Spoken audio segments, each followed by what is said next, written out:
lu mau nggak jadi karyawan tetap, katanya. Oke, mau. Benefitnya apa? Nah, terus lu ngeliat orang Indonesia bawa touring pakai motor 1000 cc. Bonusnya tuh menurut gue cukup fantastis. 1 tahunnya untuk gue yang di umur 25 mau 26 di tahun ini, di angka hampir.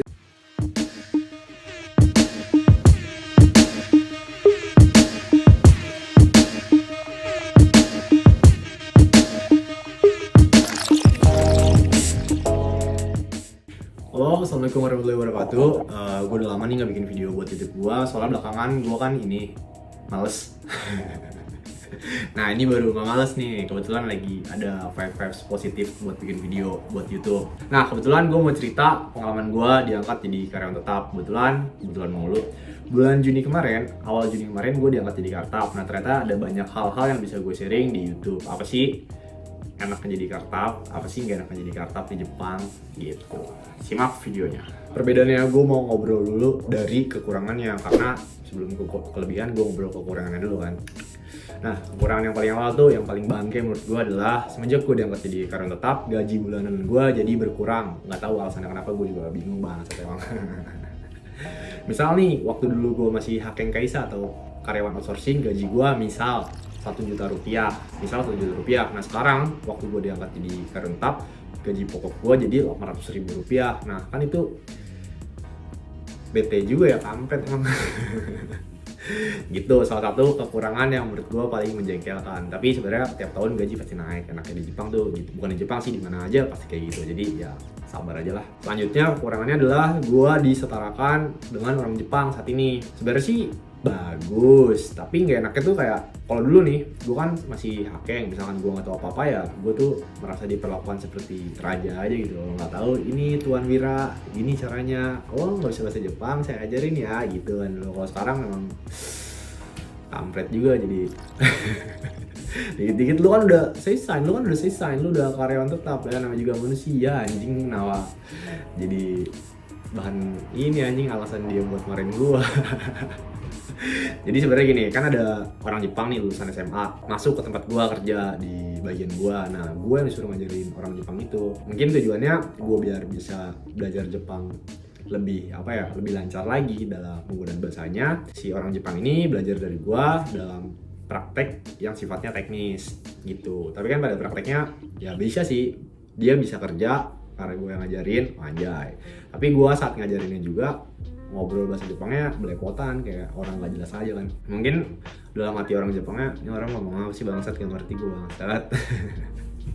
Gitu, salah satu kekurangannya juga. Habis itu apa lagi ya? Udahlah, itu aja kekurangannya, banyak-banyak banget.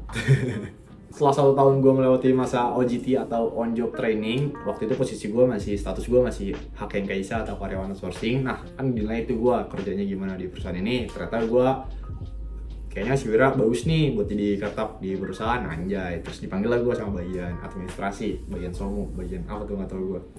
Wir, sini lo, katanya. Oke, kenapa? Lu mau nggak jadi karyawan tetap, katanya. Oke, mau. Benefitnya apa? Nah, ini gue jelasin nih benefitnya. Kelebihannya ini banyak banget menurut gue ya, udah pasti loh. Makanya gue mau jadi karyawan tetap juga, karena waktu di briefing lebihnya banyak daripada kurangnya menurut gue ya. Nah, salah satu kelebihannya yang jelas gue bisa bawa keluarga. Insya Allah gue bawa keluarga tahun depan. Maksudnya gue nikah dulu sih, itu udah pasti. Gue bisa balik ke Indonesia, dan gue mau balik ntar Desember. Bebas sih baliknya mau kapan aja, mau pergi hari Jumat, Sabtu, Minggu sini lagi juga nggak apa-apa kan. Itu tuh sebenarnya sebuah kelebihan gak sih? Habis itu lo udah bisa bawa kendaraan, motor, mobil. Sebenarnya sih waktu gue belum jadi kartap juga itu udah bisa, tapi belum aja.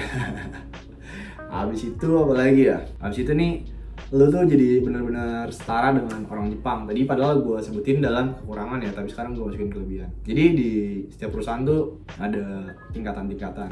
Bukan di Jepang aja, di Indonesia juga, di Bogor. Nah, kenapa di Bogor anjing?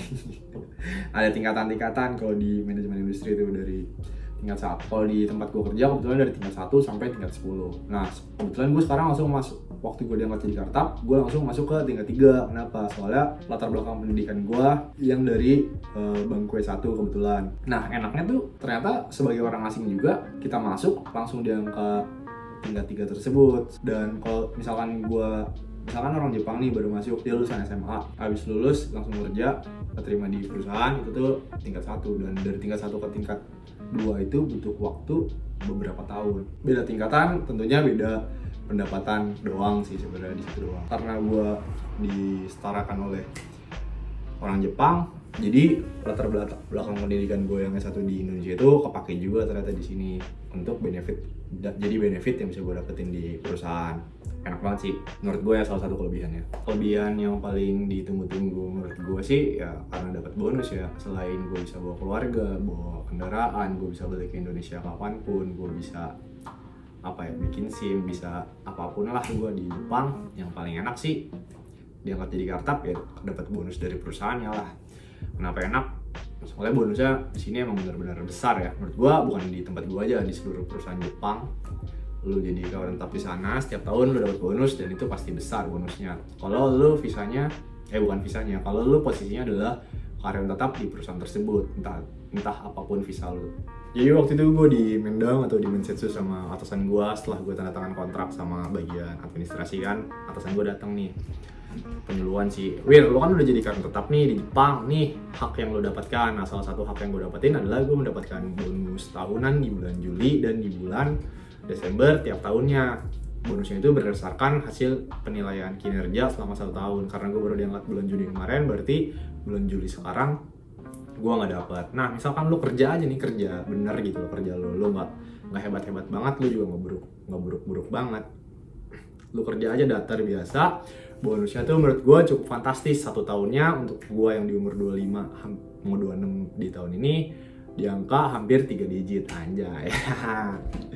Jadi itu adalah bukan salah satu sih, itu keunggulan lo jadi karyawan tetap di Jepang apapun visanya. Tapi sih biasanya yang jadi karyawan tetap cuma visa permanent resident sama visa engineering. Enak banget gak sih? Bonus dapat tahunan, setahun dapat bonus hampir 3 digit. Itu tuh di luar gaji pokok ya, lu gaji, bonus beda. Jadi lu bisa nabung dari bonus doang. Nah, misalkan lu sering ngeliat, misalkan lu sekarang kerja di Jepang atau tinggal di Jepang, lu lagi sekolah atau lagi ngapain nggak tahu gua, terus lu ngeliat orang Indonesia bawa touring pakai motor 1000 cc, atau orang Indonesia mobilnya pada mobil mewah kayak Mercedes-Benz, terus ada BMW atau apapun itu mobil-mobil mewah kelas lainnya, ya pasti mereka dapat bonus lah. Untuk gua di umur masih segini aja bonusnya lumayan, apalagi mereka yang udah bapak-bapak kan atau ibu-ibu yang udah permanent residence di Jepang ini. Jadi gak usah kaget lah, emang Jepang mantap menurut gua. Tapi gua pribadi gua mau balik sih, udah 4 tahun 5 tahun balik aja gua lah ke Indonesia, ngapain gua kerja di negeri orang kan. Habis itu kalau ada yang ngomong, "Bang, kelebihannya sama KTG," terserah lo. Ya udah gitu aja. Assalamualaikum warahmatullahi wabarakatuh.